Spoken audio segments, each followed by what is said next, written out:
Good day. I am Dr. Kaiserine Santos Lipana. I will deliver the lecture today on surgeon-performed ultrasound for the management of the breast. This lecture is part of your advanced course for the breast ultrasound.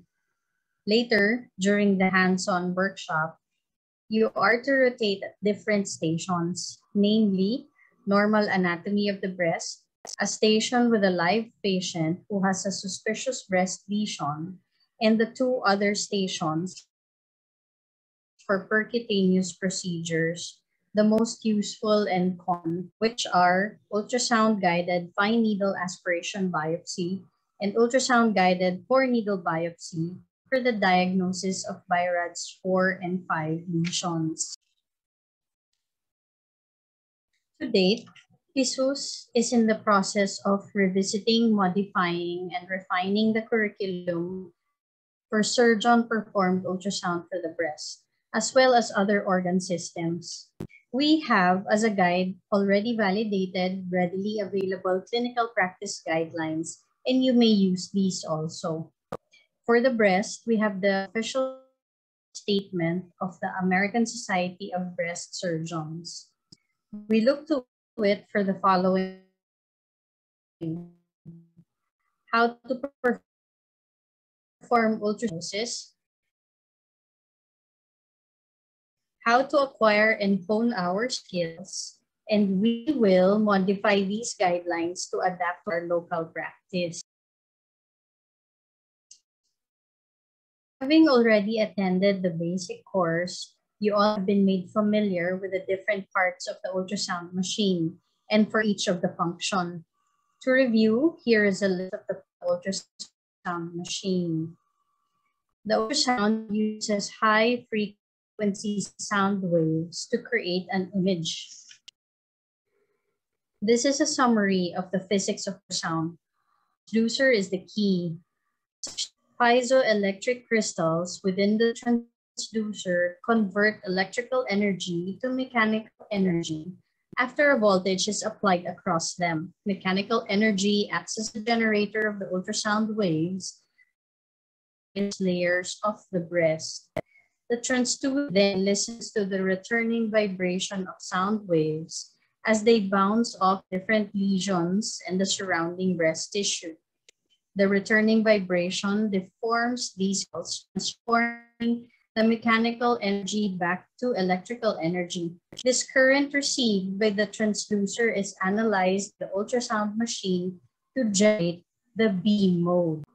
To produce the ultrasound images, the amplitude of the returning ultrasound waves are depicted as a function of brightness. Therefore, B mode. So the mode for breast is B. The use of the grayscale in these imaging renders the 2D pictures where the lesions and normal breast tissues are depicted as points of variable brightness.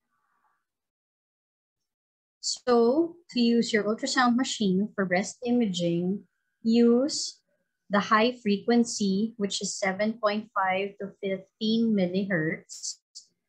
2, the linear transducer.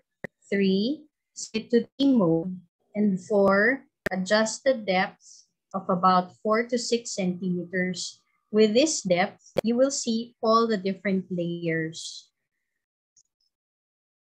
To know what these layers are, we have to familiarize ourselves with the normal breast anatomy on ultrasound. We have to have the discipline to make sure we see all these layers as we perform the ultrasound at point of care. To train our eyes and the brain to see the different shades in the grayscale. So, from top to bottom, it's from skin, subcutaneous fat, the pre-mammary fascia, the breast tissue. This is the glandular organ. Actually, this is the area. If dilated, we will see prominent duct tissues or ductal dilatation. Then the retromammary zone. This is usually where we see the pectoralis fascia. And in some individuals, some prepectoral fat is seen here. And then we see the pectoralis muscle. On the left, If the depth of penetration is actually increased, the beating heart may be detected. After visualizing all the layers, usually we use ultrasound for the confirmation of already imaged lesions by our radio colleagues.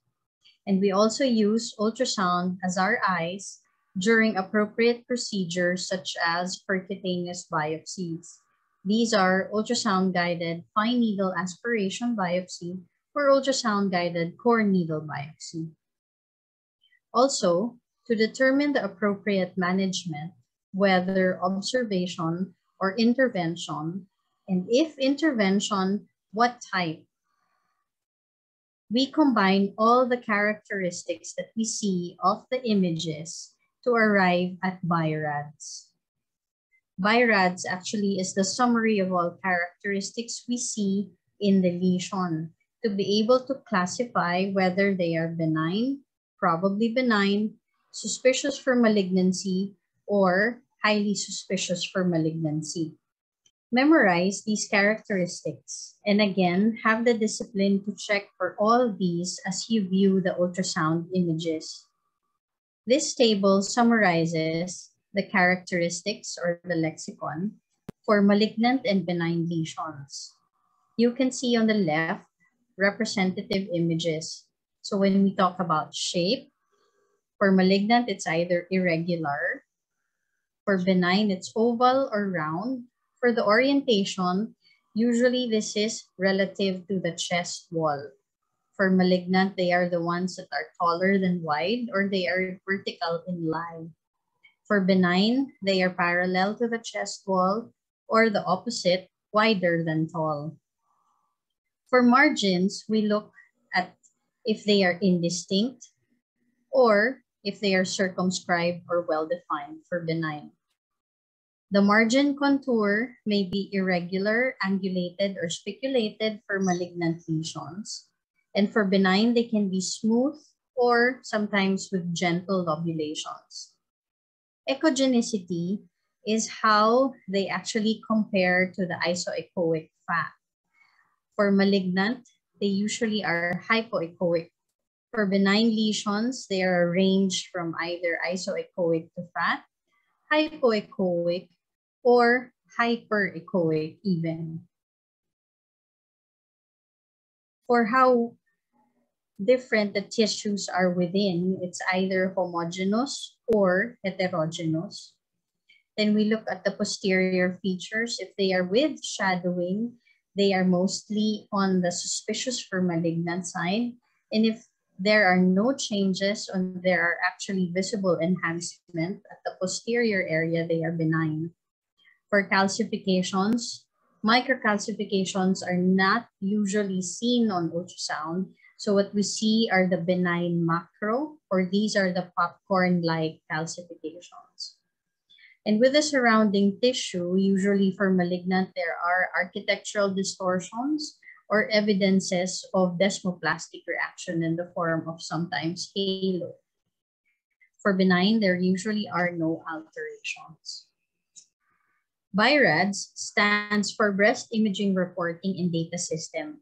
It is a tool established to standardize reporting and, as mentioned, to summarize, to have a universal language between sonologists, radiologists, and surgeons, to facilitate communication, diagnosis, and to determine the appropriate management for the identified lesion.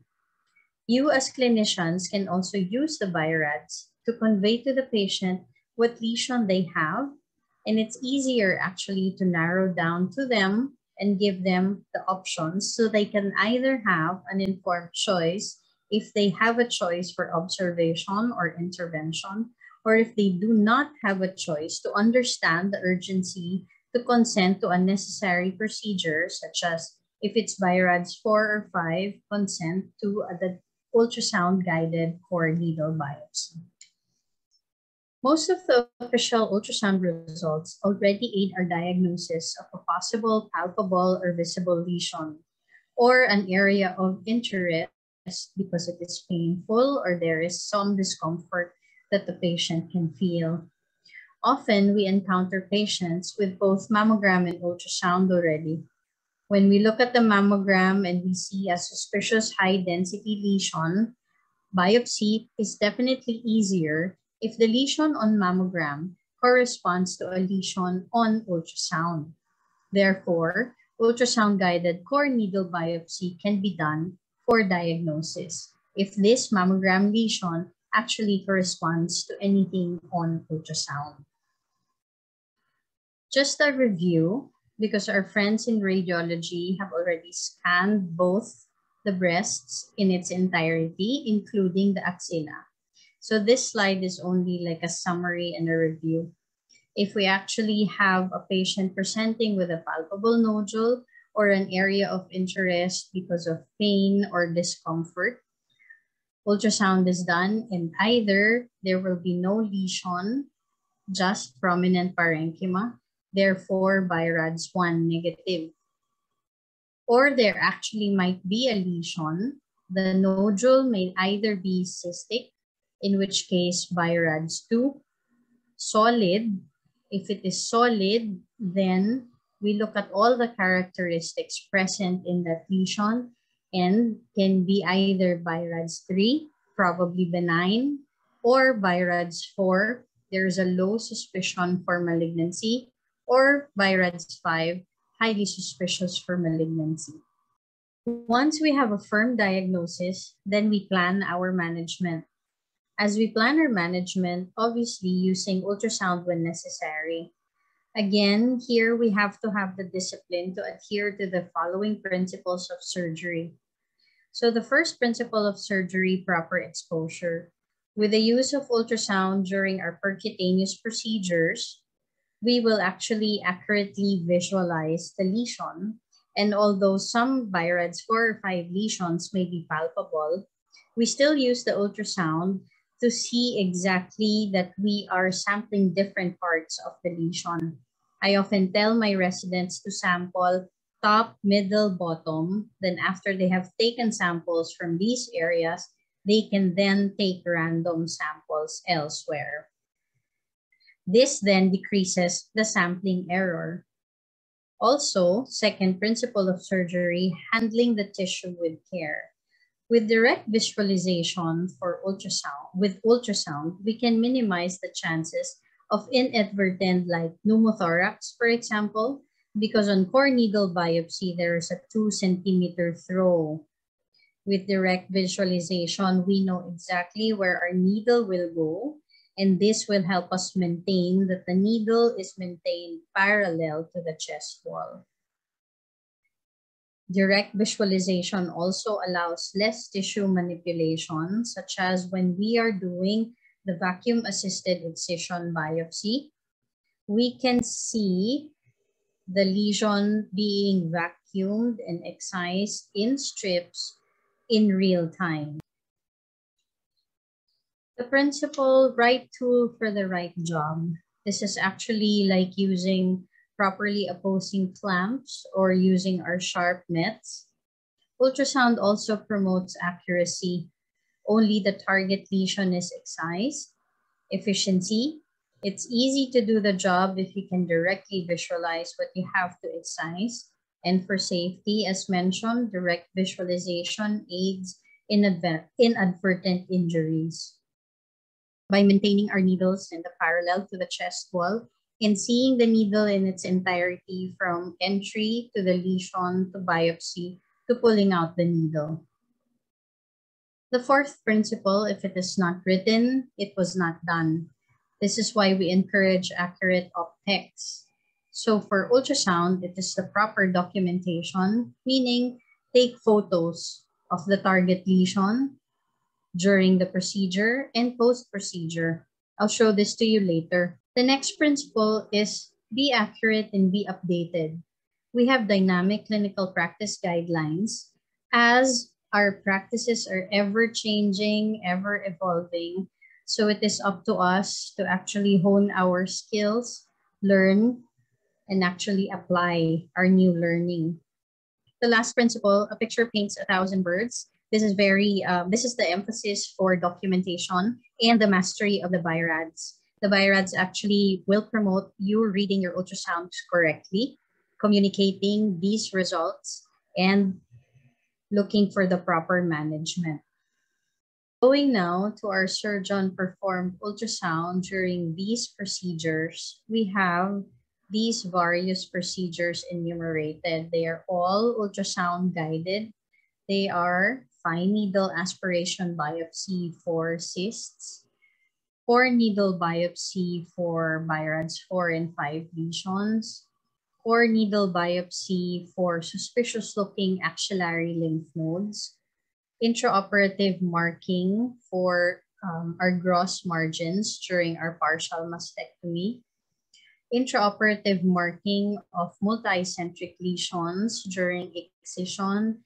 It's ultrasound mapping, especially when we do our oncoplastic procedures to decrease tissue manipulation, and for our ultrasound-guided wire localizations for very small lesions. Our surgeon performed ultrasound at the point of care aids us that we have better visualization, we are more accurate, we are more efficient. We actually decrease our sampling error, we decrease the risk of inadvertent injury, and we also decrease the tissue volume we excise, and we have better margin status. As mentioned, the advanced course this afternoon will have demonstration units on hands-on and a return demo with evaluation on the two widely used percutaneous procedures. It's our ultrasound-guided fine needle aspiration biopsy. It is actually mostly used for both diagnostic and therapeutic of our cystic nodules. The use of ultrasound and fine needle aspiration is for accurate placement of the needle. We visualize the gauge 18 upon entry as it punctures the cyst, and to document in real time the complete aspiration of the cystic content. Complete aspiration of cystic content decreases the rate of recurrence, as stated in a lot of retrospective studies.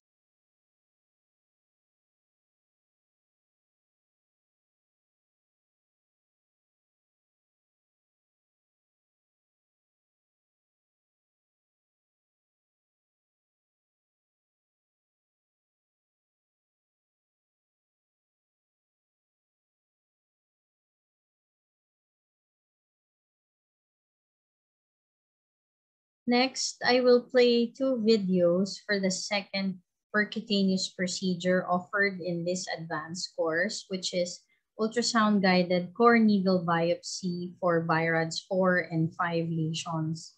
As mentioned, the core needle has a standard of 2 centimeter throw as it samples. It is important to emphasize the needle visualization at all times.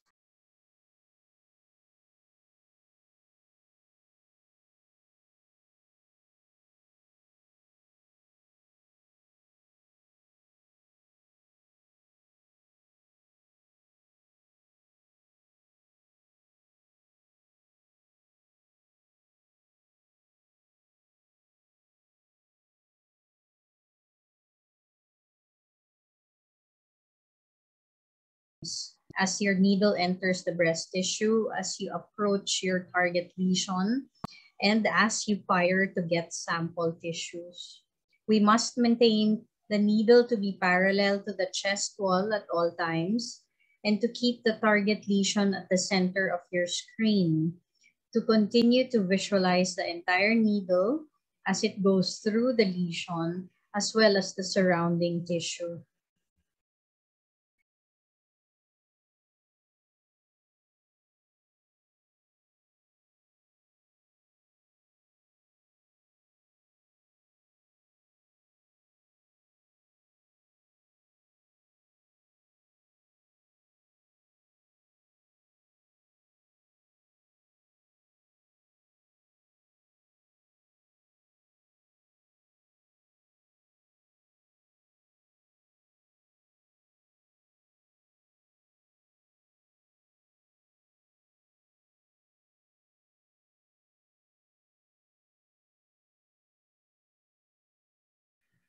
There is a brand of needle.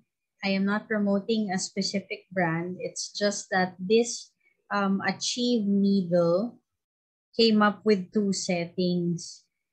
One setting is the standard with a 2 centimeter throw, and the other convenient setting is that the needle upon entry is already half deployed, exposing the aperture of the sampling part of the needle. Instead of a 2 centimeter allowance, we can actually insert the entire needle, visualizing the aperture within the target lesion. And when we deploy for sample, it no longer gives the 2 centimeter throw, except that the blade cuts into the target lesion and the same strip of sample is achieved. No? This emphasizes our direct visualization of that aperture in the sampling. One very important use of our ultrasound is documentation. We have to image our target lesion. We have to visualize our needle, whether we are infiltrating for a local anesthesia or during the procedure. And we actually have to visualize the entire procedure where our needle is parallel always to the chest wall, and even as we withdraw the needle. We also have to take a photo post core needle biopsy or any post-procedure to document the area sampled. These areas will have different grayscale, like so in the third photo, as well as to check for possible developing hematoma.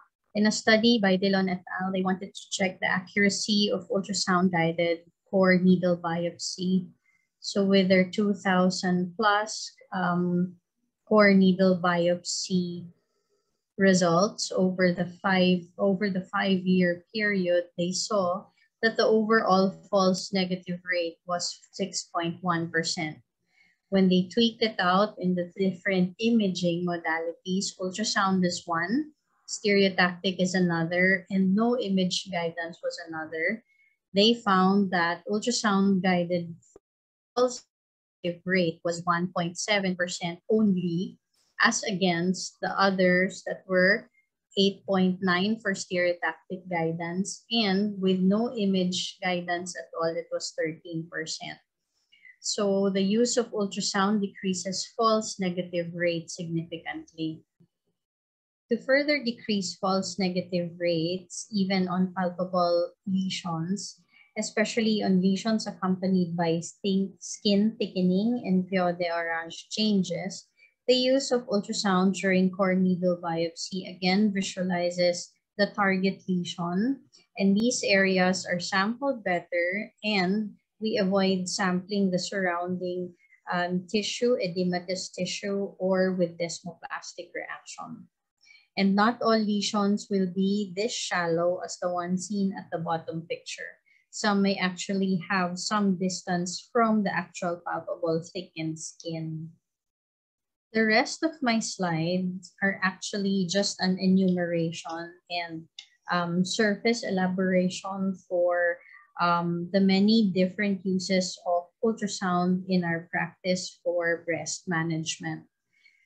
For suspicious axillary lymph node, we actually can sample this using ultrasound-guided core needle biopsy with the aid of Doppler, because the axillary area is actually a very vascular area, and we have the large axillary vein there.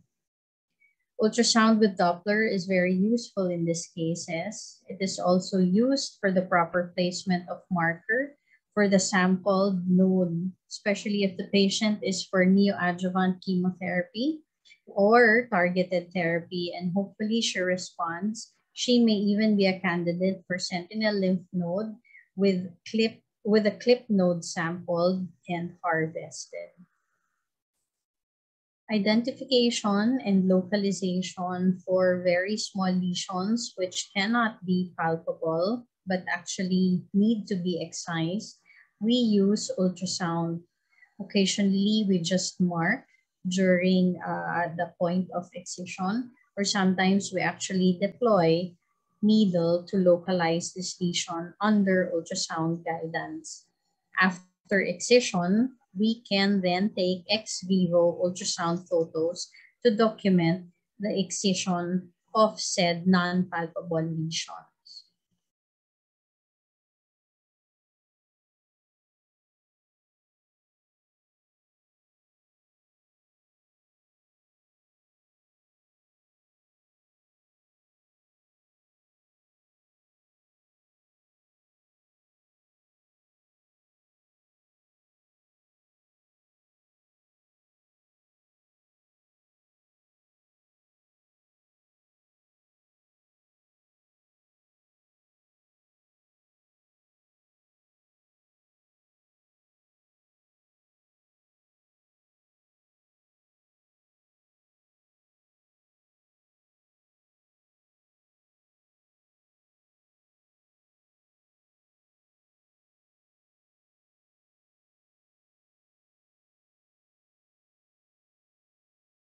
Another use for ultrasound is during our vacuum-assisted excision biopsy. Ultrasound is very useful for documentation of proper placement of the probe prior to initiating the vacuum excision. Second, also, it's the intra-op assessment that the number of cores will approximately correspond to the size of the lesion, and also the direct visualization of complete excision. Ultrasound-guided wire localization for lesions that we cannot palpate. The ultrasound is used to guide the needle to target the lesion before we deploy the wire. The ultrasound is subsequently used to mark the gross margins of 1 centimeter usually around the target lesions for our partial mastectomy. For this procedure, accuracy to excise the target lesion and to have a higher chance of negative margins with less volume of tissue excised is the use of our ultrasound in vivo and then the ex vivo documentation of our excised target lesion. This is an actual patient. I used an ultrasound to localize that very small lesion on the ultrasound photo. We also had markings for the margins for our partial mastectomy, and that is the small volume of tissue excised, sent for frozen section, and the margins were all negative. With a small volume of breast, but we were able to remove a smaller volume of tissue, we're able to achieve partial mastectomy, and aesthetic was still maintained. And then the patient was also a candidate for intraoperative radiotherapy. Now, the intraop use of ultrasound also helped the determination of the appropriate applicator size for the intraoperative radiotherapy. For lesions not necessarily malignant, but also for benign lesions, if they are scattered all over the breast, multicentric, and we wish to excise them with minimal tissue manipulation and less volume of tissue, ultrasound is used to map out where these exact lesions are, and so we can plan the proper oncoplastic procedure. Like for this patient with multiple fibroadenoma in different locations, multicentric, we used the following markers. We provided the map so that we were able to perform oncoplastic procedure. Only the target lesions were removed, minimal tissue manipulation, and this is the post-op picture of a very happy patient. For this patient, on diagnostic ultrasound, she was very young, nulliparous, with bloody nipple discharge from a single duct. It was identified that there was a nodule within a dilated duct. So during microdocectomy, once the probe was inside, we used the ultrasound to confirm if the probe from outside was contiguous with a dilated duct and if this is the duct within which the target nodule was located. We were able to confirm this, and on a nulliparous female still desirous of pregnancy and breastfeeding, it was very important to only excise the target duct with the lesion, and it was achieved microdocectomy under ultrasound guidance. My last few slides actually are no longer at point of use, but this is actually two important times when we surgeons have to pay attention to the ultrasound results of our patient. One is during the treatment of invasive breast cancer, and they are undergoing neoadjuvant chemotherapy and targeted therapy. Ultrasound will document their response to treatment, and ultrasound will also help us plan our surgery. If these patients have lesions that responded well enough, if they can still be offered breast conserving therapy, in which case we plan partial mastectomy with gross margins. Surgical planning for the axillary lymph node, if during the neoadjuvant chemotherapy, did these nodes respond? So such that these patients can be offered sentinel lymph node biopsy with harvesting of those marked nodes using ultrasound guidance pre-neoadjuvant. The utility of ultrasound is also for our post-operative continuity of care, for surveillance of our post-mastectomy patients, their anterior chest, their ipsilateral axillary lymph node, contralateral breast, and contralateral axillary lymph node, also with an emphasis that this contralateral side will also need mammogram. Also, surveillance post-breast conserving therapy, especially that